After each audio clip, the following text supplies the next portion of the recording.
Bonjour à toutes et à tous na ngeen def daleen ak jàmm ci seen chaîne Le Wolof Vivant ci YouTube bi bienvenue sur votre chaîne Le Wolof Vivant sur YouTube. Toujours les vidéos de questions-réponses. Cette fois-ci, nous allons essayer de répondre à un abonné nommé Cathy Mathieu. Donc je lis son message ou sa question. Merci beaucoup pour la peine que vous donnez pour qu'on puisse apprendre le Wolof. Ça m'aide énormément. Cependant, je n'ai pas bien compris la leçon 6 sur les lettres déterminantes.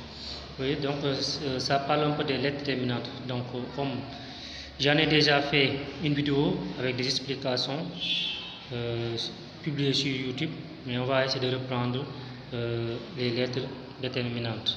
Plus d'éclaircissement. Oui, pour la réponse de Cathy Mathieu, les lettres déterminantes. Et pour parler un peu des lettres déterminantes, je suis obligé un peu de vous parler un peu de Cheikh Anta Diop. Et Cheikh Anta Diop avait parlé des classes nominales. Il avait même fait l'exposé devant donc, les éminents chercheurs ou bien les égyptologues au Caire, le colloque de Caire, quand il parlait devant tout le monde pour démontrer la relation entre la langue égyptienne pharaonique et la langue wolof. Donc il avait parlé des classes nominales. Et ce qui disait les classes nominales, c'est-à-dire que chaque mot est classé dans un groupe où une lettre permet de déterminer ce groupe de noms. Moi, je ne parle pas de classe nominale, mais c'est juste pour essayer d'aider un peu les gens. Donc, utiliser le terme classe, moi j'utilise des termes que vous allez voir. Et pourquoi? Et quand on dit un déterminant, c'est quoi? Et dans le français, on a l'habitude de dire qu'un déterminant est un mot qui accompagne un nom ou un substantif pour permettre de le déterminer. Il détermine un nom ou un substantif, comme les articles et les adjectifs du français. En wolof, un déterminant, article et adjectif sont formés à partir de ces lettres que je viens de citer, qu'on appelle les lettres déterminantes. Donc, autrement dit, pour former des articles et des adjectifs en wolof, on les forme à partir des lettres. Et ces lettres-là, que j'appelle des lettres déterminantes.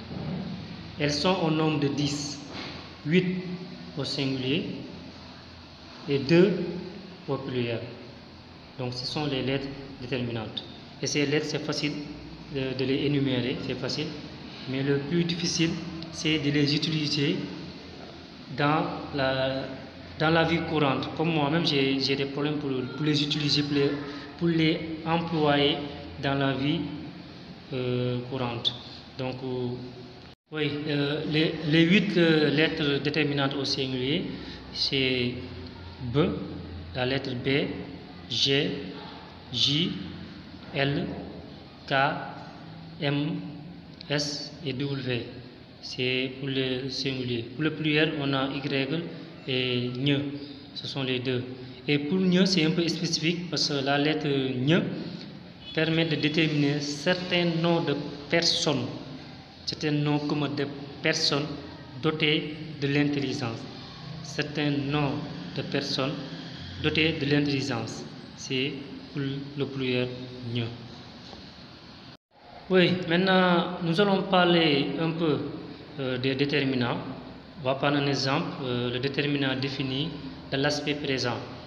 Le déterminant défini de l'aspect présent, ce qui correspond au français le et la, l'article le et la du français, avec les lettres déterminantes. On va prendre un exemple. Par exemple, si on prend la lettre B, la lettre B, par exemple, on peut dire le nom bët bi, l'œil, bi, c'est l'article, c'est le déterminant défini.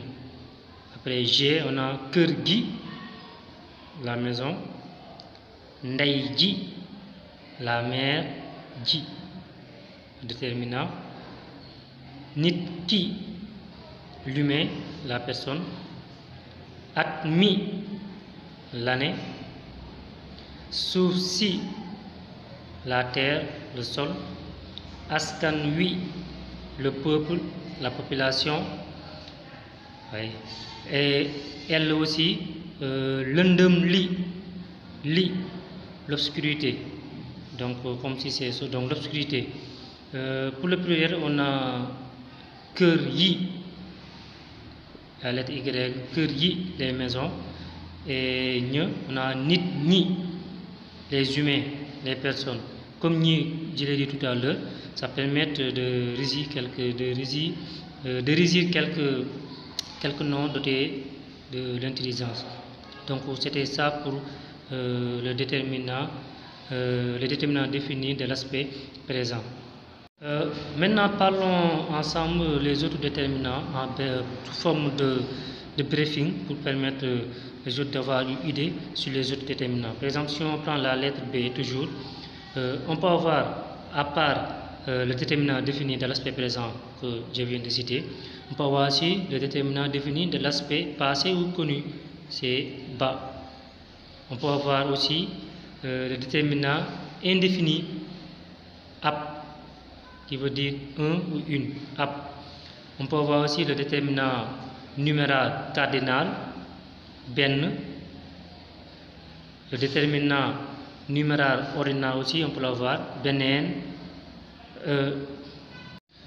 Oui, on peut avoir aussi le déterminant numéral ordinal, benel, qui est souvent utilisé comme juróom benneelu fan. Oui. On peut avoir aussi le déterminant interrogatif, ban, quel. On peut avoir aussi le déterminant démonstratif, comme bi, bile, bobu. Donc ce sont des déterminants démonstratifs. Donc pour vous donner une petite idée sur les mots, les déterminants formés à partir d'une lettre déterminante.